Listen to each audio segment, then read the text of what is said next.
तो हम बात करने वाले हैं मॉडर्न हिस्ट्री की, ठीक है। तो मॉडर्न हिस्ट्री के पूरे पूरे क्वेश्चंस कवर करेंगे, है ना। मॉडर्न हिस्ट्री को पूरा कवर करेंगे थ्रू एमसीक्यूज, ठीक है ना। मॉडर्न हिस्ट्री थ्रू एमसीक्यूज, पूरे के पूरे हर टॉपिक कवर होने वाले हैं। यहाँ पे जो 18 टॉपिक्स हैं वो यहाँ पे हम कवर करेंगे थ्रू एमसीक्यूज। इंपॉर्टेंट पॉइंट्स होंगे, एमसीक्यूज से कवर हो जाएंगे, कॉन्सेप्ट क्लियर हो जाएंगे, और यही हमको भी चाहिए। फिर सेक्शनल टेस्ट जो हमारे पास होगा संडे को, उसमें हमारे पास पूरा हिस्ट्री का, मॉडर्न हिस्ट्री जिसमें आ रहा है उसको पूरा कवर कर लेंगे, ठीक है। तो ये तरीका होता है यार। तो यहाँ पे हमारे पास जो इंडेक्स है, मतलब जो कवर करने वाले हैं टॉपिक्स, वो कौन कौन से हैं। Advent of Europeans in India, पहले ये होगा। India on the eye of British conquest, expansion and consolidation of the British power in India, पहले ये होगा। फिर people resistance against the British before 1857, then revolt before 1857 and revolt of 1857। उसके बाद European penetration of India, British conquest of India, ये देखेंगे हम। Social religious reform movement बहुत इंपॉर्टेंट है यार। Revolt of 1857, national modern nationalism and pre INC, है ना। प्री आईएनसी इंपॉर्टेंट नहीं है, INC and moderate phase important है। उसके बाद एक्सट्रीमिस्ट फेज देखेंगे। उसके बाद रिवोल्यूशनरी एक्टिविटीज़ की बात करेंगे, and then world event and national response, and इसी में हम बात करेंगे इमरजेंस ऑफ गांधी जी की, और एक नॉन कॉपरेशन मूवमेंट जो कि 1920s में हुआ था, है ना। फिर phase between non cooperation and civil disobedience movement, civil disobedience में 1930 में हुआ था, दोनों के बीच का फेज देखेंगे। Post CDM, that is post civil disobedience movement, 1939 से 1947 तक का एक फेज देखेंगे। उसके बाद कुछ constitutional, administrative and judicial development की बात करेंगे। लास्ट में कुछ मिसलेनियस टॉपिक्स होंगे। तो ये हमारा पूरा पूरा ढांचा है मॉडर्न हिस्ट्री का, इस प्रकार से हम कवर करने वाले हैं। ये हमारे पास हेडिंग्स में हमारे पास पूरा पूरा मॉडर्न हिस्ट्री कवर करेंगे। मॉडर्न हिस्ट्री बहुत इंपॉर्टेंट है यार। अगर हिस्ट्री से 10 क्वेश्चन आ रहे हैं तो मॉडर्न हिस्ट्री से कितने क्वेश्चन आएंगे? 6 क्वेश्चन आएंगे, ठीक है। ये है मॉडर्न हिस्ट्री का वेटेज, और खास करके तो प्रीलिम्स में बहुत ज़्यादा क्वेश्चन आ रहे हैं यार। तो सबसे पहले हम बात करने वाले हैं एडवेंट ऑफ यूरोपियंस की। तो एडवेंट ऑफ यूरोपियंस के अंदर हमारे पास जो क्वेश्चंस हैं वहाँ से स्टार्ट करते हैं भाई। क्वेश्चन नंबर 1 क्या है? Who among the following was related to the blue water policy. तो ये भाई बहुत इंपॉर्टेंट क्वेश्चन है, जो कि हम एनसीईआरटी बेस्ड अपना कॉन्सेप्ट रखेंगे, बिकॉज मॉडर्न हिस्ट्री में एनसीईआरटी जो कि विपिन चंद्र से बाहर नहीं है, उसी की बात करेंगे, ठीक है। सो ब्लू वाटर पॉलिसी की बात करते हैं। तो ब्लू वाटर पॉलिसी हमसे पूछा गया है कि इनमें से कौन सा आदमी जो था वो ब्लू वाटर पॉलिसी के साथ रिलेटेड है। Who amongst the following was related to the blue water policy which aim to make European power as the master of Indian ocean, ठीक है। So who was related to it? हमारे पास जो Francisco de Almeida है, Francisco de Almeida जो कि पोर्तुगीज थे, है ना। उन्होंने क्या किया, हमारे पास ब्लू वाटर पॉलिसी को इंट्रोड्यूस किया था, फ्रांसिस्को डी अल्मीडा ने। ओके, तो फ्रांसिस्को डी अल्मीडा ने क्या किया था? ब्लू वाटर पॉलिसी इंट्रोड्यूस किया था, ठीक है। ओके, एंड एक इम्पॉर्टेंट चीज़ की बात करेंगे। ये इन्होंने क्या किया था, हमारे पास जो मलक्का है उसको इन्होंने कंसोलिडेट किया था, इंडिया के अंदर लिया था। ये पोर्तुगीज़ थे। फ्रांसिस्को डी अल्मीडा जो थे वो क्या थे? पोर्तुगीज़ थे। एंड 1915 डेट इंपॉर्टेंट है इसमें, क्योंकि क्रोनोलॉजी वाला क्वेश्चन आ जाता है, ठीक है। 1505 में अपॉइंट किया गया था, और एक पोर्तुगीज़ थे, है ना। इन्होंने मलक्का स्ट्रीट जो है ना उसको भी यहाँ पे क्या किया था? सीज किया था, एंड डिस्ट्रॉय किया था मुस्लिम ट्रेड को।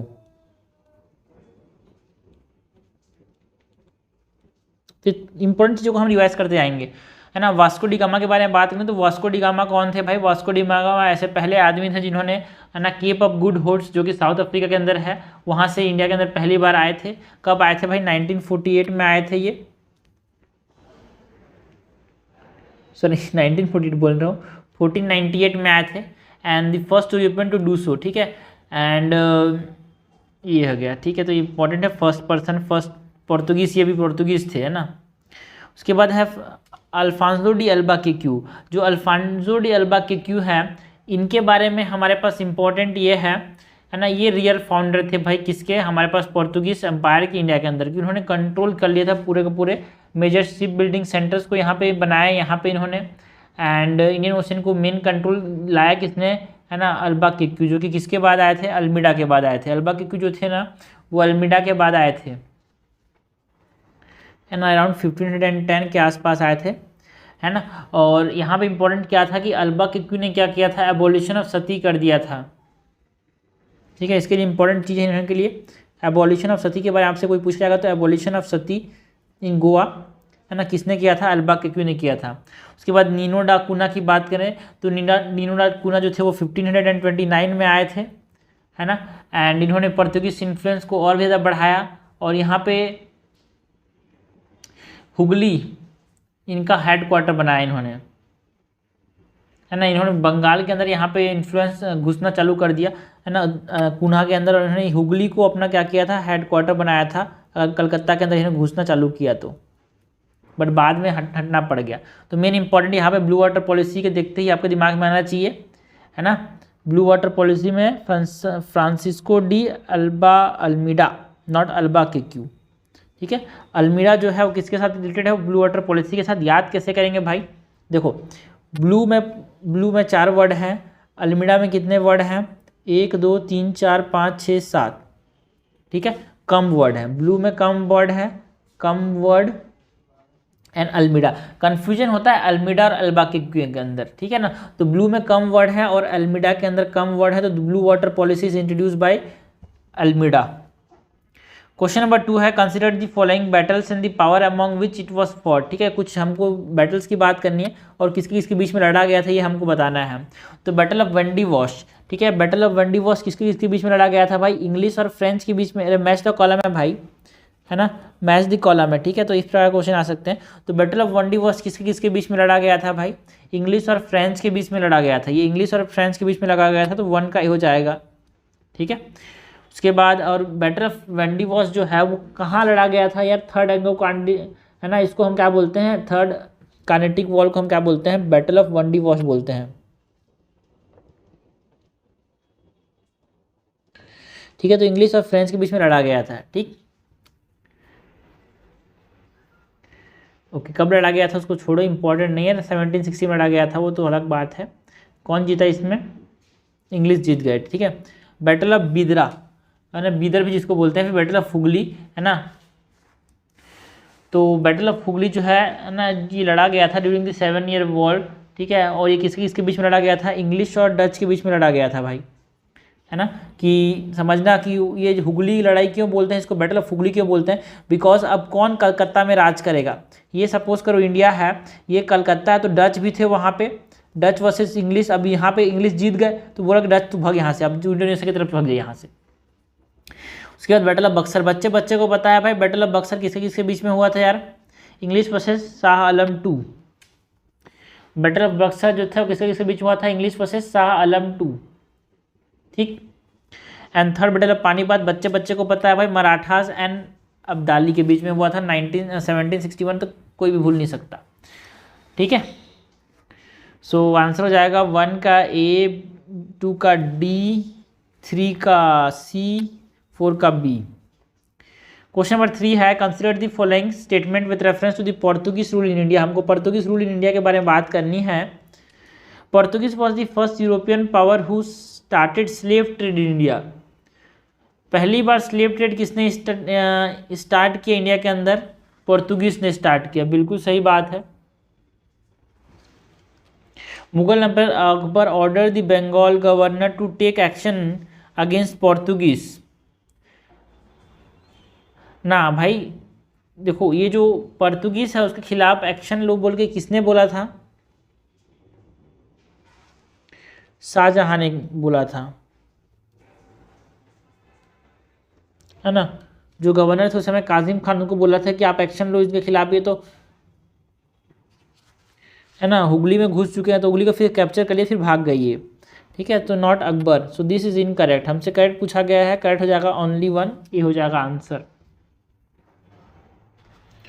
क्वेश्चन नंबर 3 देख लीजिए। क्वेश्चन नंबर 4 क्या है, consider the following pairs with reference to the European power and the first factories established by them, है ना। ऐसा क्वेश्चन आता है भाई, यूरोपियन पावर किसने फर्स्ट फैक्ट्री कहाँ पे बनाया, ये हमको बताना है, ठीक है। तो डच ने अपना पहला फैक्ट्री कहाँ पे बनाया था भाई, मसूलीपट्टनम के अंदर बनाया था, जो कि कहाँ पे है, आंध्र प्रदेश के अंदर है, बिल्कुल सही बात है। इंग्लिश ने अपना पहला फैक्ट्री कहाँ पे बनाया था, है ना, और ये डच में जो बनाया था वो 1605 में बनाया था। इंग्लिश ने अपना पहला फैक्ट्री जो था वो सूरत के अंदर बनाया था 1611 में। एंड फ्रेंच ने अपना पहला फैक्ट्री कहाँ पे बनाया था भाई, फ्रेंच ने अपना पहला फैक्ट्री जो था, है ना, वो सूरत के अंदर बनाया था, not in Cochin.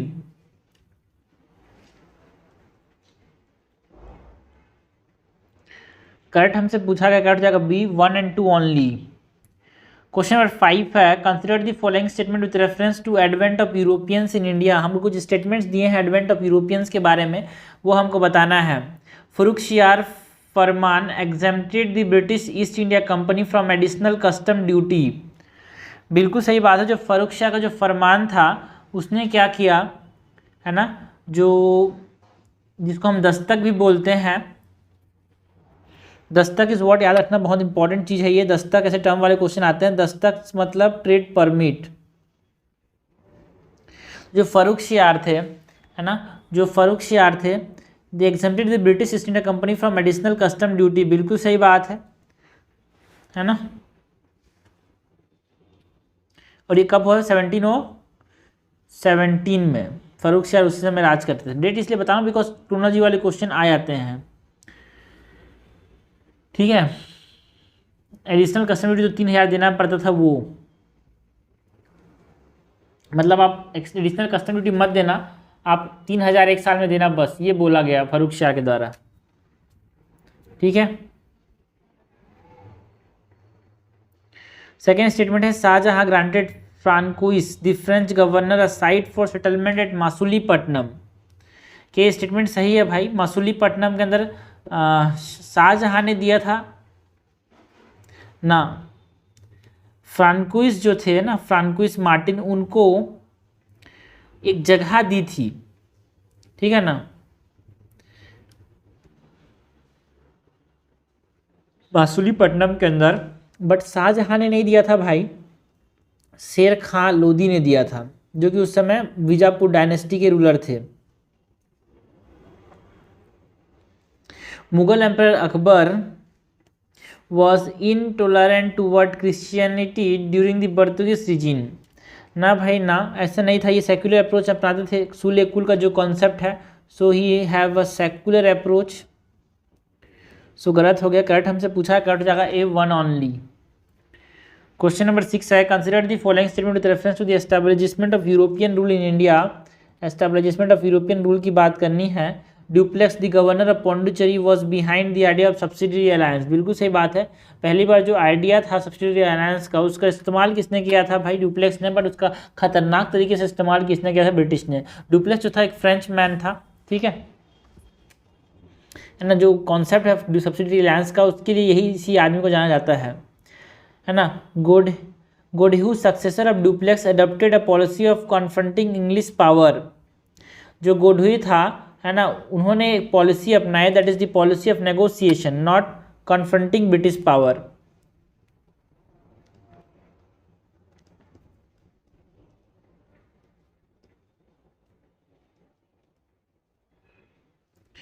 Portuguese governor Nuno da Cunha was the contemporary of Bahadur Shah of Gujarat. बिल्कुल सही बात है। बहादुर शाह जो थे वो अराउंड 1929 के आसपास जीते थे, है ना। मतलब सॉरी 19 बोलता है यार, 1529 के अराउंड जीते थे। एंड उसी समय हमारे पास नीनो डा कुना, मैंने टाइम बताया था शुरुआत वाले क्वेश्चन में, इसीलिए मैंने टाइमिंग बताया था। इस प्रकार क्वेश्चन आते हैं, है ना। 1529 में नीनो डा कुना ने, है ना, यहाँ पे कल हुगली के अंदर अटैक किया था, तो कलकत्ता में अपना रूल एस्टाब्लिश किया था। सो उसी समय थे बहादुर शाह भी, जिनको हम क्या बोलते हैं? कुतुबुद्दीन बहादुर शाह बोलते हैं, है ना। वो उस समय, है ना, यहाँ पे थे।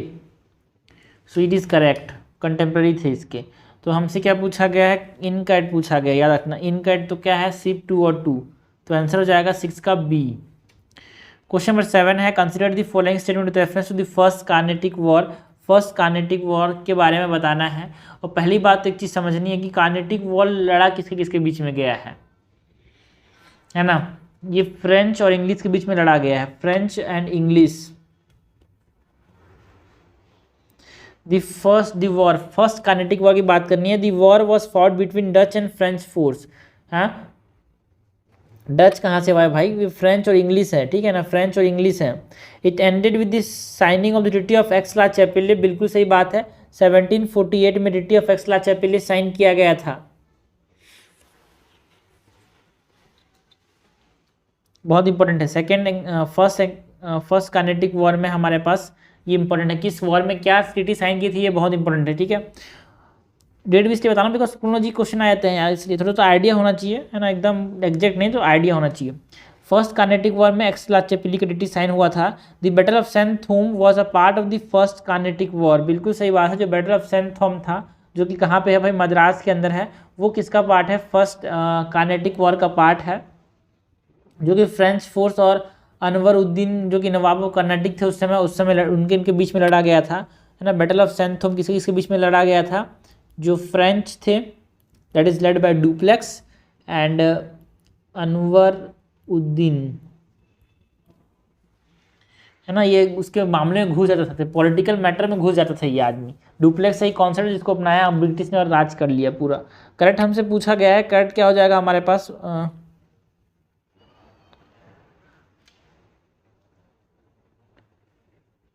2 and 3 ओनली, आंसर हो जाएगा सी। क्वेश्चन नंबर 8 देखते हैं। क्वेश्चन नंबर 8 क्या है, consider the following events with reference to the Indian history. देखो भाई क्रोनोलॉजिकल ऑर्डर में बोला ना, क्रोनोलॉजिकल वाले क्वेश्चन आते हैं क्रोनोलॉजिकल सीक्वेंस वाले, इसीलिए मैंने आपको कुछ चीज़ों में इवेंट बताया गया। तो बैटल ऑफ वंडीवर्स कब फर्स्ट लड़ा गया था, ठीक है। तो बैटल ऑफ वंडीवर्स लड़ा गया था इन 1600 यार, है ना। हमने देखा था बैटल ऑफ वंडीवर्स जो था कहाँ पे लड़ा गया था, इन 1600, मतलब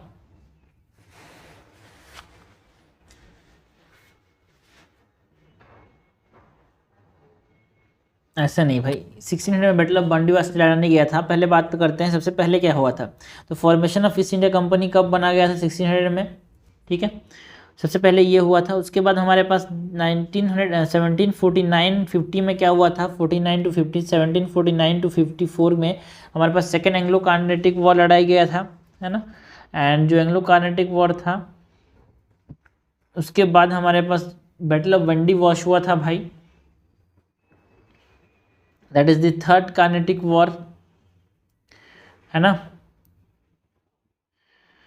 उसके बाद ट्रीटी ऑफ पेरिस जो कि 1763 में लड़ा गया था, 1763 में हुआ था, है ना। Battle of Wendy wash is the part of the third Anglo Carnatic war, ये थर्ड एंग्लो कार्नेटिक वॉर का पार्ट है।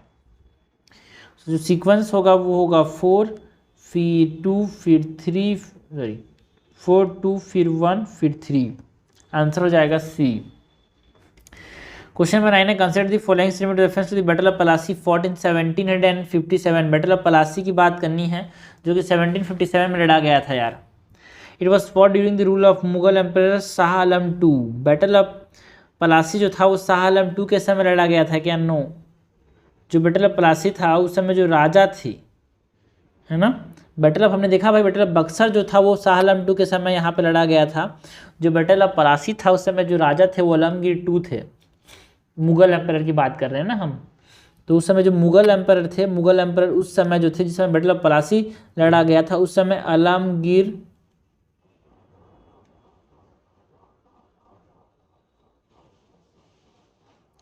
टू थे उस समय, मुगल एम्परर, है ना। बैटल ऑफ बक्सर के समय थे शाह आलम टू।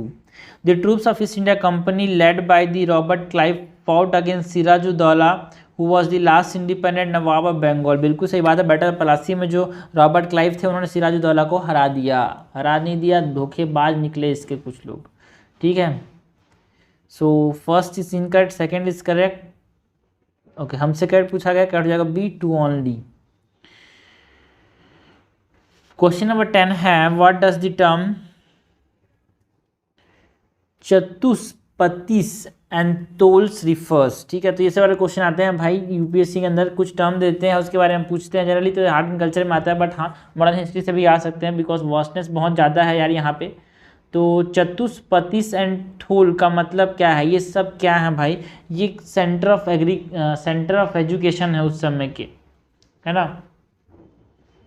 चतुष्पतिस या फिर टोल्स are what this are called, है ना। ये बिहार या फिर बंगाल रीजन में जो सेंटर ऑफ एजुकेशन था, जैसे कि हमारे पास संस्कृत एजुकेशन के लिए वाराणसी था, है ना। जैसे centres of education like Sanskrit के लिए हमारे पास वाराणसी, इसको उस समय काशी बोलते थे, है ना।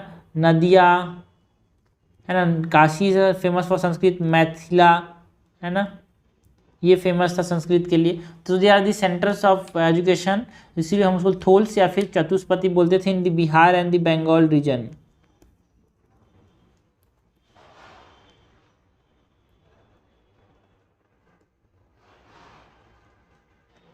क्वेश्चन नंबर 11 क्या है, consider the following statement with reference to Sikh ruler Ranjit Singh. हमको बात किसकी करनी है, सिख रूलर रंजीत सिंह की बात करनी है।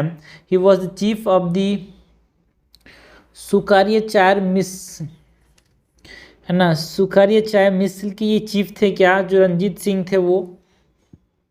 बिल्कुल सही बात है यार, 18 सेंचुरी में थे ये। एंड इन्होंने कैप्चर किया था लाहौर को एंड अमृतसर को इन 1802 एंड 1799। एंड इन्होंने पंजाब का जो किंगडम था वो बनाया था, इंपॉर्टेंट रोल प्ले किया था इन्होंने।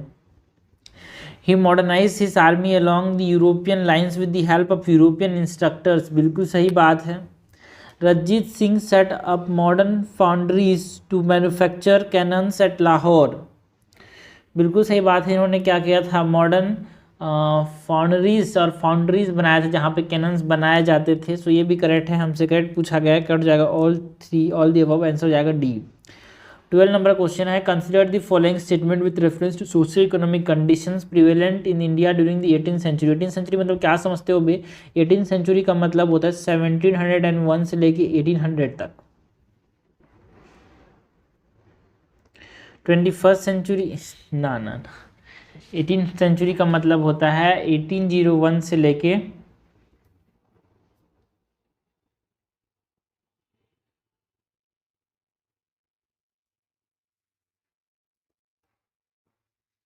1900 तक।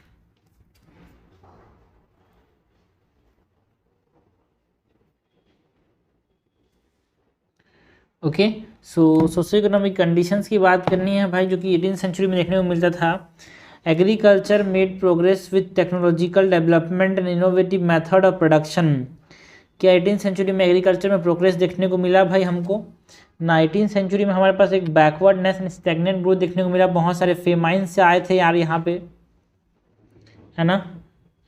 सो यहाँ पे बैकवर्डनेस देखने को मिला in terms of agriculture. Intercaste marriage was forbidden. बिल्कुल सही बात है यार, बिल्कुल इंटरकास्ट मैरिज ना के बराबर होते थे, है ना। सिया से सुन्नी से, ना सिया सुन्नी के बीच में भी नहीं होता था यार, यहाँ पे इतना रिस्ट्रिक्टेड है ना। हिंदूज के बीच में हिंदूज तो नहीं होता था, मुस्लिम्स के अंदर भी नहीं होता था। करेक्ट हमसे पूछा गया, करेक्ट हो जाएगा B2 ओनली। क्वेश्चन नंबर 13 है, who among the following build the Asafi Imambara. Asafi Imambara को किसने बनाया था, ये हमसे पूछा गया है। तो अस्फी इमामबाड़ा को बनाया था असफ उद्दौला ने, ठीक है, जिसको बड़ा इमामबाड़ा भी बोलते हैं, बड़ा इमामबाड़ा, है ना। अस्फी इमामबाड़ा जो कि लखनऊ के अंदर है, नवाब फवाद उल अहमद जो थे, है ना, असफ उद्दौला, उन्होंने बनाया था यार।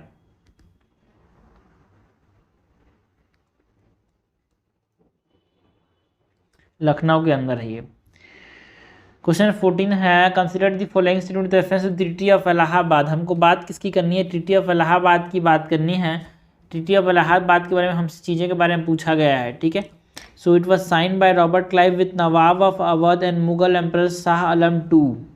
ट्रीटी ऑफ इलाहाबाद जो था वो रॉबर्ट क्लाइव ने शाह आलम टू के साथ साइन किया था। बिल्कुल सही बात है, after the battle of what, after the battle of Buxar.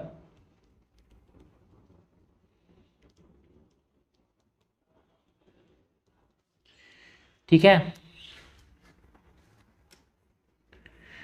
The east India company obtain the diwani rights of Bihar, Bengal and Orissa, है ना। ट्रीटी ऑफ इलाहाबाद के बाद दीवानी राइट्स मिल गया था भाई। बिल्कुल सही बात है, बिहार, उड़ीसा एंड बंगाल का इनको। शाह आलम टू थे उस समय Mughal emperor. Battle of Plassey के समय कौन था, आलमगीर टू, हमने देख लिया है। The Mughal emperor surrendered Allahabad to the east India Company. ना भाई, जो नवाब थे, है ना, Shujauddaula agreed to surrender Allahabad and Kara to the emperor Shah Alam two, ठीक है। तो मुगल एम्परर शाह आलम टू को दे दिया गया।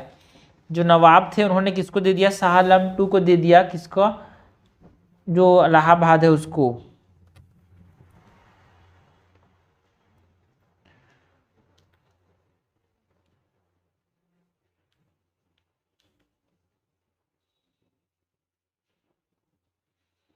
करेक्ट हमसे पूछा गया, करेक्ट हो जाएगा 1 और 2, आंसर हो जाएगा 14 का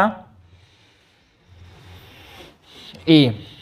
15 है भाई, कंसिडर द फॉलोइंग पेयर्स। कुछ वॉर्स दिए हैं, कौन कौन सी ट्रीटी साइन हुई थी हमसे पूछा गया है। Anglo Mysore war and treaty बहुत इंपॉर्टेंट है यार। फर्स्ट एंग्लो मैसूर वॉर में कौन सी ट्रीटी साइन हुई थी? फर्स्ट एंग्लो मैसूर वॉर में ट्रीटी ऑफ श्रीरंगपट्टनम साइन हुआ था क्या? गलत है। फर्स्ट एंग्लो मैसूर वॉर में ट्रीटी ऑफ मद्रास साइन हुआ था। सेकंड एंग्लो मैसूर वॉर में कौन सी ट्रीटी साइन हुई थी भाई? सेकेंड एंग्लो मैसूर वॉर में जो ट्रीटी ऑफ मद्रास को ब्रेक कर दिया ना, उसके बाद यहाँ पे treaty of Mangalore,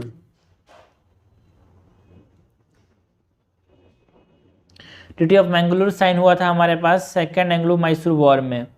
and third Anglo Mysore war में क्या साइन हुआ था भाई? ट्रीटी ऑफ श्रीरंगपट्टनम, जो कि वहाँ का कैपिटल था। ठीक है,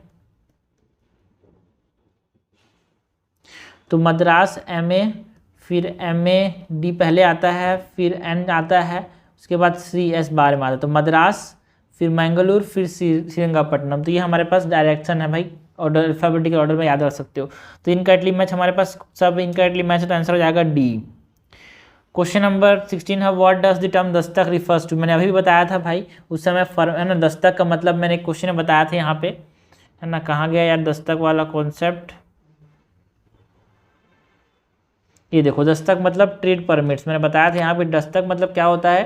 ट्रेड परमिट्स होता है। इसको मैंने बताया था दस्तक मतलब क्या होता है? ट्रेड परमिट्स होता है। तो इसीलिए हमारे पास यही तरीका होता है पढ़ने का। ठीक है, मतलब क्वेश्चन सॉल्व करने का। Dastak is what, it is a trade permit. ये गलत, ये गलत, ये गलत। So it was a trade permit sanction to the east India company by the Mughal government. उस समय कौन दस्तक दिया था भाई? है ना, हमारे पास जो देखो दस्तक किसने दिया था? फर्रुखसियार ने, है ना, ट्रेड परमिट। क्वेश्चन नंबर 17 है, consider the following statement with reference to Tipu Sultan. हमको बात किसकी करनी है? टीपू सुल्तान की बात करनी है। He was killed defending his capital Srirangapatnam in the fourth Anglo Mysore war. बिल्कुल सही बात है, फोर्थ एंग्लो मैसूर वॉर में ये लड़ते लड़ते शहीद हो गए थे, है ना। And Fath Mujahidin is a military manual that was written by Tipu Sultan. बिल्कुल सही बात है यार, फटल ऐसा मुजाहिदीन इन्होंने लिखेंगे ऐसे लगेगा, बट फटल मुजाहिदीन जो था एक मिलिट्री मैनुअल था, जिसको किसने लिखा था? जिनुल शास्त्री ने लिखा था टीपू सुल्तान के कहने पे, है ना, जिनुल शास्त्री ने। And it was created as the pioneer of rocket technology in India. बिल्कुल सही बात है, पहली बार रॉकेट टेक्नोलॉजी का जो कॉन्सेप्ट था किसने लाया था भाई यहाँ पे इंडिया के अंदर? टीपू सुल्तान ने। करेक्ट हमसे पूछा गया, करेक्ट जाएगा 1 और 3 ओनली, आंसर हो जाएगा C। 18 नंबर क्वेश्चन है, consider the following pairs in the context of Anglo Maratha war. हमने एंग्लो मैसूर वॉर देख लिया, हमने एंग्लो कर्नाटिक वॉर देख लिया, हमने एंग्लो मराठा वॉर देखना था। तो ये देखना है अपने को एंग्लो मराठा वॉर। तो एंग्लो मैसूर वॉर वही कॉन्सेप्ट है, सबसे पहले MA मद्रास, फिर MAN एंड MAD पहले आता, फिर MAN मैंगलोर ट्रीटी ऑफ, उसके बाद लास्ट में श्रीरंगपट्टनम। तो 1 2 3। उसके बाद हमारे पास एंग्लो मराठा वॉर में सबसे पहले तो क्या है, फर्स्ट एंग्लो मराठा वॉर में कौन सी ट्रीटी साइन हुई थी भाई? Treaty of Vadgaon. जो ट्रीटी ऑफ वदागांव जो था वो फर्स्ट एंग्लो मराठा वॉर में साइन हुआ था क्या? जो ट्रीटी ऑफ वदागांव है फर्स्ट एंग्लो मराठा वॉर में साइन हुआ था क्या? बिल्कुल सही बात है, जो 1779 में लड़ा गया था उसमें साइन हुआ था treaty of Vadgaon. And second Anglo Maratha war में ट्रीटी ऑफ पूना साइन हुआ था क्या? नो, ट्रीटी ऑफ बसेन, कभी भी नहीं भूलना जिंदगी में। और यहाँ पे किसके इसके बीच में साइन हुआ था भाई? Peshwa Bajirao two sign the treaty, ठीक है ना, सब्सिडी अलायंस एक प्रकार से दे दिया था। सो सेकेंड में हमारे पास ट्रीटी ऑफ बेसिन था, नॉट ट्रीटी ऑफ पूना। और यहाँ पे अगर रूलर याद करना है तो वो रूलर भी याद रखना भाई, पेशवा बाजीराव टू।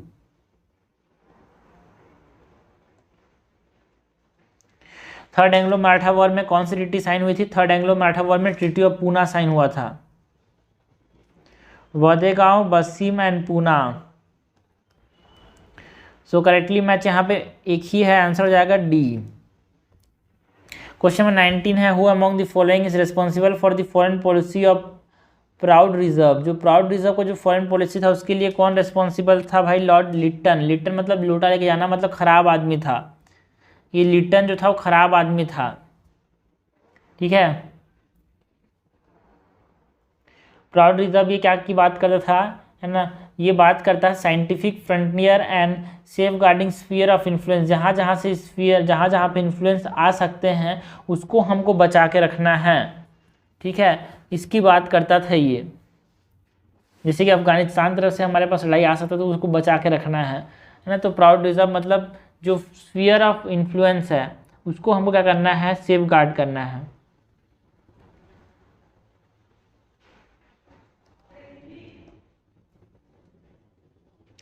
लिटन ने दिया था भाई 1876 में। Who among the following compose राइसेलो, राइसेलो को कंपोज किसने किया था, शाह अब्दुल लतीफ़ ने। किसने, शाह अब्दुल लतीफ़ ने क्या किया था, राइसेलो को। राइसेलो, व्हाट इज राइसेलो यार, हाँ राइसेलो क्या है, सिंधी लैंग्वेज में एक पोइट है जिसको इन्होंने लिखा था, उन्हें जो ये शाह अब्दुल लतीफ़ थे, एक पोइट थे जिन्होंने एक पोएम लिखी थी, पोइट्री लिखी थी, है ना, जिसका नाम क्या था, राइसेलो। Okay.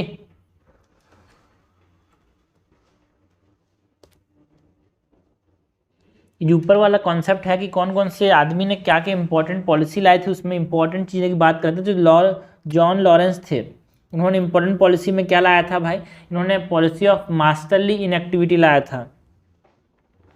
Policy of masterly inactivity, तो इस प्रकार से क्या होता है, चीज़ें कवर की जाती है। लॉर्ड ऑकलैंड, ठीक है, जो लॉर्ड ऑकलैंड थे उन्होंने फॉरवर्ड पॉलिसी एडवोकेट किया था।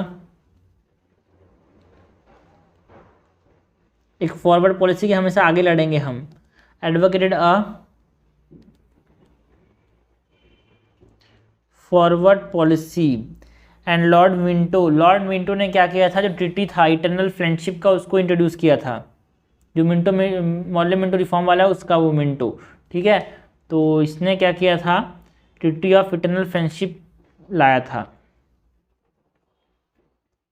इटरनल मोनार्च है ना कोरियन ड्रामा, उसी प्रकार यहाँ पे याद रख लेना, ट्रीटी ऑफ इटरनल फ्रेंडशिप जो कि 1832 में आया था।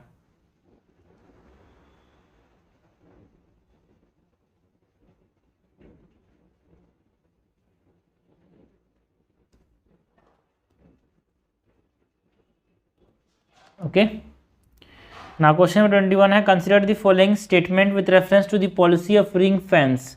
पॉलिसी ऑफ रिंग फेंस के बारे में हमसे पूछा गया है ना। पॉलिसी ऑफ रिंग फेंस मतलब समझना, आप अपने आसपास क्या करते हो, एक बफर जोन बनाने की बात करते हो, जिससे कि हमारे पास नेपाल एक बफर जोन है ना, उधर अफगानिस्तान एक बफर जोन है। तो एक तरह से पॉलिसी ऑफ रिंग फेंस, वहाँ से जब अटैक करें तो कोई घुस ना पाए, ये मेन पॉलिसी था भाई। वॉरेन हेस्टिंग का ये पॉलिसी था। पॉलिसी ऑफ रिंग फेंस किसने इंट्रोड्यूस किया था, वॉरेन हेस्टिंग ने इंट्रोड्यूस किया था।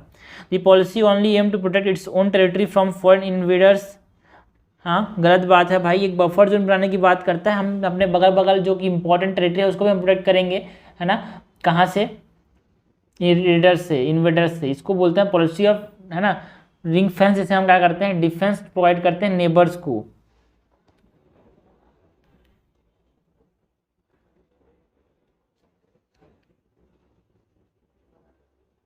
Set under the ring fence system were assured of military assistance from the companies expenditure. बिल्कुल सही बात है, जो रिंग फेंस सिस्टम के अंदर हमारे पास स्टेट होते हैं उनको मिलिट्री असिस्टेंस दिया जाता है कैपिटल एक्सपेंडिचर से, कंपनीज के एक्सपेंडिचर से। Wellesley was responsible for the idea policy of ring fence. अभी देखा ना भाई, वॉरेन हेस्टिंग रिस्पॉन्सिबल है यार। सो इनकट हमसे पूछा गया है, इनकट जाएगा 1 और 3, आंसर जाएगा बी। क्वेश्चन नंबर 22 है, consider the following statement with reference to subsidiary alliance system. Introduce करने का सबसे छोटा सा जो आइडिया गया था वो डुप्लेक्स के थ्रू गया था यार। Indian rulers had to accept a permanent stationary और stationing of the British army. जो सब्सिडरी अलायंस का जो कॉन्सेप्ट है उसमें परमानेंट स्टेशनिंग लेना पड़ता है क्या ब्रिटिश आर्मी का, बिल्कुल सही बात है यार। The system was introduce by Lord Bentinck. क्या इसको लॉर्ड बेंटिक ने इंट्रोड्यूस किया था, नो वॉलेस्ली, वॉलेस्ली ने इंट्रोड्यूस किया था। लेकिन इसका जो आइडिया है ना, first introduce by French east India company को मेंबर जिसका नाम है डुप्लेक्स। हमने देखा ना भाई, कर्नाटका में से पहले, बट लेटर जो लॉर्ड वेलेस्ली ने इसको बहुत तेजी से इस्तेमाल किया। लेटर बस आपसे बोले ना इंट्रोड्यूस बाय, तो आप बोले ना डुप्लेक्स, बट इसको एकदम खतरनाक तरीके से इस्तेमाल किसने किया था, वेलेस्ली ने किया था। और इसका इंपॉर्टेंट याद रखना, इसका ड्यूरेशन कब से कब तक था, ये गवर्नर जनरल 1798 से लेके 1805 तक गवर्नर जनरल था ये। तो करेक्ट हमसे पूछा गया, कट जाएगा ए, वन ओनली। क्वेश्चन 23 है, who among the following policies was used by the British to keep Napoleon at a distance. Napoleon को दूर में रखने के लिए ब्रिटिश ने कौन सा पॉलिसी इस्तेमाल किया था भाई? सब्सिडरी अलायंस का कॉन्सेप्ट इस्तेमाल किया था। जहाँ जहाँ पे वो जाते थे वहाँ पे जहाँ पे नेपोलियन आ सकता था वहाँ पे अपने आर्मी को रख देते थे।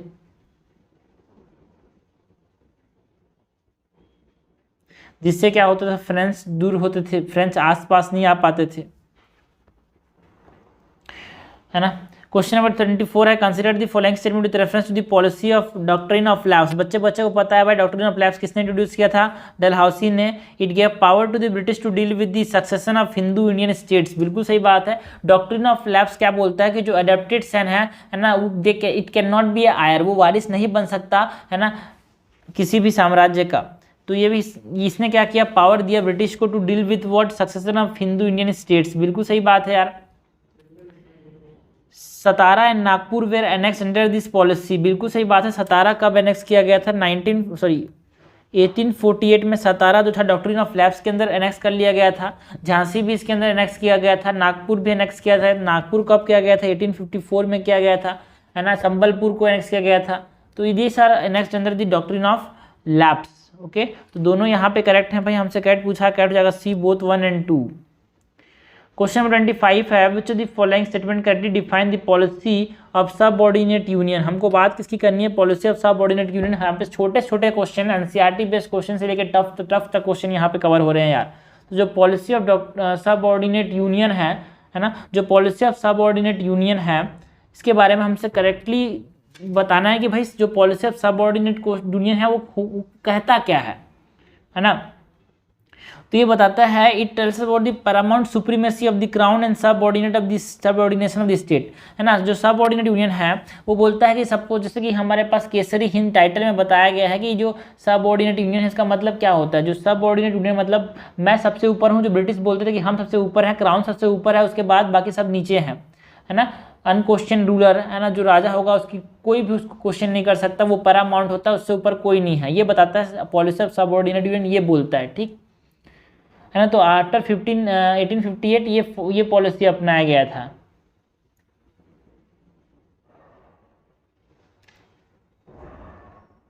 लास्ट क्वेश्चन है, क्वेश्चन नंबर 26 है, which one of the following statement correctly defines the policy of subordinate union की बात हो गई। नाउ एक पॉलिसी है सबऑर्डिनेट आइसोलेशन का। सबऑर्डिनेट आइसोलेशन का मतलब क्या है? State giving all the external sovereignty but retain sovereignty in the internal administration. जो एक्सटर्नल सॉवरेनिटी उसको दे दिया उन्हीं लोगों को, बट जो इंटरनल सॉवरेनिटी है ना, उसको रखा है उन्होंने। जो इंटरनल एडमिनिस्ट्रेशन हो रहा है ना, उसको वो रखे हैं, बाकी सब जो है उसको दे दिया है।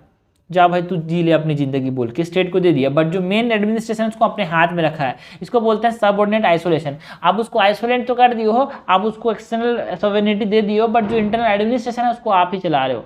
तो ये हमारे पास कवर हो गया question from Europeans, advent of Europeans and कुछ बेसिक हमारे पास बैटल्स वाले क्वेश्चन थे। यहाँ पे बैटल वाले क्वेश्चन में हमारे पास यहाँ पे जो कवर किया वो एडवेंट ऑफ यूरोपियन वाला टॉपिक कवर किया, है ना। India on the eye of British conquest cover किया and consolidation of the British power in India. ये 3 टॉपिक यहाँ पे कवर किए हैं। 26 क्वेश्चन है, 26 क्वेश्चन से हर चीज़ जो कि पूछी जा सकती है बिना एनसीईआरटी के। ये देखो बिना नितिन सिंघानिया के या फिर बिना बिपिन चंद्रा के सब चीज़ें कवर हुई है यहाँ पे, है ना। बट आप स्पेक्ट्रम पढ़ सकते हो यार, बट स्पेक्ट्रम में चीज़ें बहुत सारी हैं तो टाइम नहीं, कितना टाइम दोगे एडवेंट ऑफ यूरोपियन को? 4 मिनट पढ़ना है, 10 मिनट पढ़ना है, उसके बाद यहाँ पे 2 क्वेश्चन आने वाले हैं। तो इस प्रकार से इससे बाहर नहीं आ सकता। आपसे डिटी के बीच में घुमा जा सकता है, आपसे अल्मीडा के बारे में पूछा जा सकता है, आपसे डॉक्ट्रिन ऑफ लैप्स के बारे में पूछा जा सकता है, आपसे डुप्लेक्स के बारे में पूछा जा सकता है, बस इससे तो कुछ नहीं।